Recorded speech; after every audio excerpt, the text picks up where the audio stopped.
ጋይስ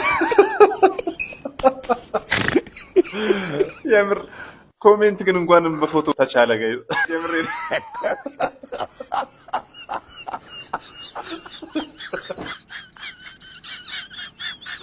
ወይ ግን ይሄ ቪዲዮ አሳይቻችሁ ልመለስና ጋይስ አንድ ኮሜንት ነው ማሳያችሁ የትም እንዳ በሀገራችን ታይቶም ተሰምቶም በማይታወቅ ሁኔታ ፍትሃዊ ምርጫ ለማድረግ ወስነናል። እኛ ፍትሃዊ ምርጫ በሀገራችን ተደርጎ ማንኛውም ፓርቲ ቢያልፍ ቢወድቅ እኛ አያገባንም። እኛም ብናልፍ ብንወድቅ ምንም ችግር የለብንም።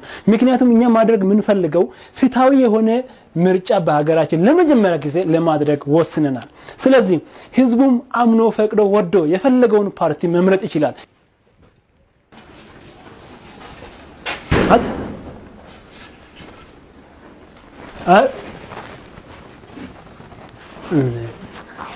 ማዘር ወደዛ